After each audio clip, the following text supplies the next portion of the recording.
एक बार की बात है। चार दोस्त चिंटू, मिंटू, गुड्डी और पिंकी गर्मी की छुट्टियों में गांव आए हुए थे।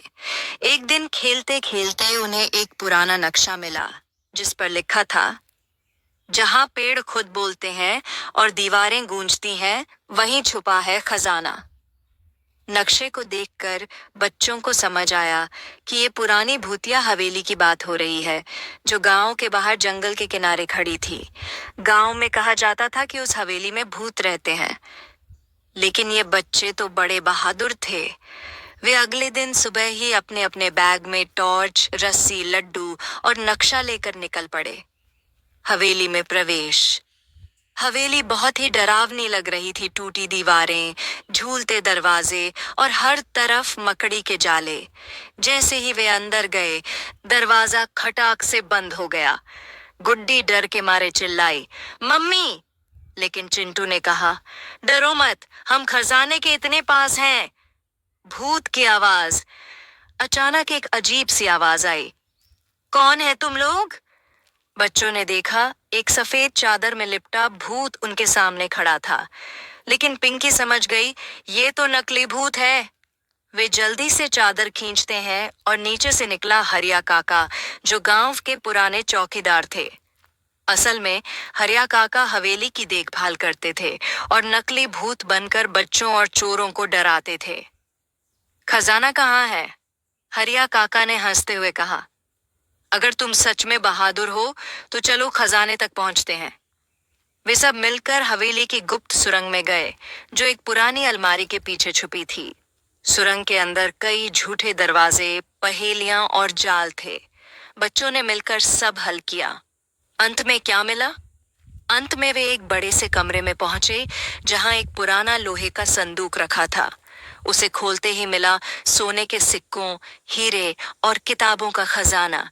लेकिन उसके साथ थी एक चिट्ठी, जो इस खजाने को पाए उसका फर्ज है कि इसका इस्तेमाल गांव के अच्छे कामों के लिए करे। बच्चों ने वादा किया कि वे स्कूल, लाइब्रेरी और खेल के मैदान बनवाएंगे। अंत में गांव वालों ने बच्चों को हीरो बना दिया और उस दिन से भूतिया हवेली को सब कहते हैं बहादुर बच्चों की हवेली। अब जब बच्चों को खजाना मिल गया था, तो कहानी यहीं खत्म नहीं हुई। असली मजा तो अब शुरू हुआ। गांव में खुशी की लहर। जब बच्चे खजाना लेकर गांव लौटे, सब लोग पहले तो चौंक गए, लेकिन हरिया काका ने सारी सच्चाई बताई और फिर बच्चों की बहादुरी के चर्चे दूर दूर तक फैल गए। सरपंच जी ने बच्चों के नाम पर एक सभा बुलाई और कहा, इस खजाने का सही इस्तेमाल करना जरूरी है। चिंटू बोला, हम एक स्कूल बनाएंगे ताकि सब बच्चे पढ़ सकें। मिंटू ने कहा, और खेल का मैदान भी क्रिकेट और कबड्डी। पिंकी बोली, और लाइब्रेरी, ताकि सबको कहानियां पढ़ने को मिले। सबने मिलकर तालियां बजाईं।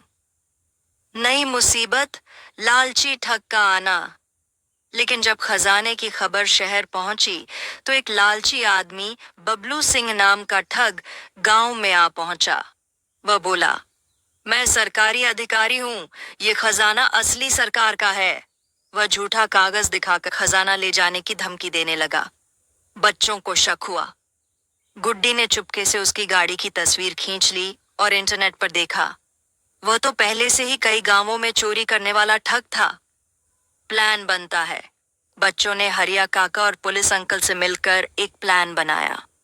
अगली सुबह जब बबलू सिंह खजाना लेने आया, तो पूरा गांव इकट्ठा हो गया। बच्चों ने उसकी असली पहचान सबको बताई और पुलिस ने उसे पकड़ लिया। गांव के असली हीरो।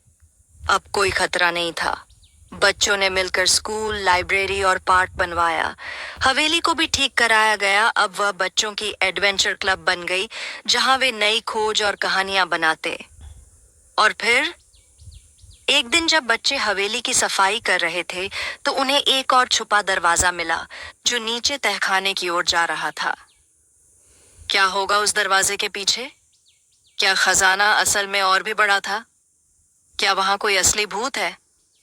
तहखाने का दरवाजा खुलता है। एक दिन एडवेंचर क्लब की मीटिंग के दौरान चिंटू की नजर दीवार में बने एक अजीब से निशान पर गई। पिंकी ने जोर से धक्का दिया और धड़ाम दीवार खुल गई। सबके सामने एक पत्थर की सीढ़ियां नीचे जा रही थीं। गुड्डी ने डरते डरते पूछा, अब की बार सच में कोई भूत ना हो? मिंटू हंसते हुए बोला, अगर होगा भी तो हम सब साथ हैं। वे सब टॉर्च लेकर नीचे तहखाने में उतर गए। तहखाना और उसका रहस्य। नीचे अंधेरा, ठंडक और गूंजती हुई आवाजें थीं। दीवारों पर पुराने चित्र बने थे, राजा, जादूगर और एक किताब। आखिर वे पहुंचे एक गोल कमरे में, जिसके बीचों बीच थी एक चमचमाती सुनहरी किताब। उस पर लिखा था, ज्ञान ग्रंथ, वो जो भविष्य दिखाए। जैसे ही चिंटू ने किताब को छुआ, कमरे की दीवारें चमकने लगीं और किताब के पन्ने अपने आप पलटने लगे। किताब की ताकत। किताब में गांव का नक्शा था, परंतु यह नक्शा भविष्य का था। उसमें दिखाया गया कि अगर बच्चे सही फैसले लेते हैं तो गांव एक स्मार्ट गांव बन जाएगा। स्कूल, अस्पताल, इंटरनेट, गार्डन, सब कुछ। पर साथ ही किताब ने चेतावनी भी दी, अगर लालच या झूठ आया तो सब खो जाएगा। बच्चों ने समझ लिया कि ये किताब सिर्फ ज्ञान ही नहीं देती, ये एक जिम्मेदारी भी है। नया मिशन, भविष्य को बदलना। अब बच्चों का अगला लक्ष्य था गांव के बच्चों को पढ़ाना, सच्चाई का महत्व बताना और तकनीक से सबको जोड़ना। उन्होंने ज्ञान ग्रंथ को हवेली की लाइब्रेरी में एक गुप्त कमरे में रखा, ताकि कोई गलत हाथों में ना लग जाए। पर तभी एक परछाई ने छत से सब कुछ देख लिया थी। वो था बबलू सिंह का बड़ा भाई, ठग नंबर 2, भूरीलाल। अगला भाग, भूरीलाल की चाल और बच्चों का जाल। क्या बच्चे फिर से गांव को बचा पाएंगे? क्या ज्ञान ग्रंथ सुरक्षित रहेगा? एक नई साजिश जन्म लेती है।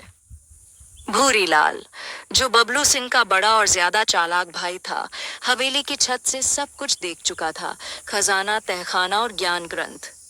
उसने सोचा, अगर ये किताब मेरे हाथ लग जाए तो मैं पूरे गांव को बेवकूफ बनाकर राज करूंगा। अगली रात वह गांव में एक नकली बाबा बनकर आया। नाम रखा ज्ञान बाबा 108 और हवेली के पास अपना डेरा जमा लिया। ज्ञान बाबा का फैलता जाल।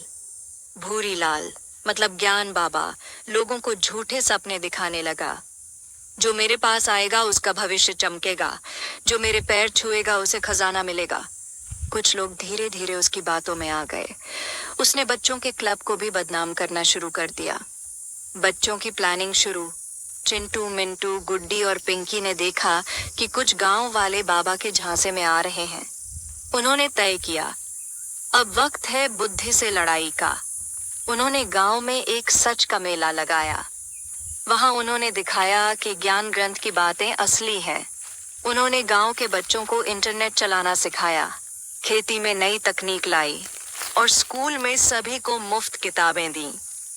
उन्होंने एक प्रोजेक्टर शो भी किया, जिसमें दिखाया गया कि ज्ञान बाबा असल में कौन है। भूरीलाल का पर्दाफाश। बच्चों ने हरिया काका की मदद से कैमरा लगाया था और मेले के दिन सबके सामने स्क्रीन पर भूरीलाल का असली चेहरा दिखा दिया। गांव वालों ने गुस्से में आकर बाबा का पाखंड खत्म किया। पुलिस आई और भूरीलाल को पकड़कर ले गई। अब गांव बनता है स्मार्ट। ज्ञान ग्रंथ की मदद से बच्चों ने एक टेक लैब, ई लाइब्रेरी और सौर ऊर्जा स्कूल शुरू किया। हवेली अब डरावनी नहीं रही, वो बनी ज्ञान हवेली, जहां सभी बच्चे सीखते और सिखाते हैं। लेकिन क्या ये अंत है? ज्ञान ग्रंथ का आखिरी पन्ना अभी तक खाली था। एक रात पिंकी को दिखा, किताब पर एक नई लाइन चमकी, तुम्हारी अगली परीक्षा दूर नहीं, रहस्य फिर लौटेगा।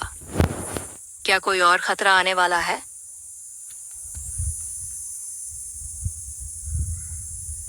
गुप्त रहस्य? क्या ये सिर्फ एक किताब है या कुछ और? यहाँ तक वीडियो देखने के लिए धन्यवाद। अगर वीडियो अच्छी लगी तो वीडियो को लाइक और चैनल को सब्सक्राइब करें।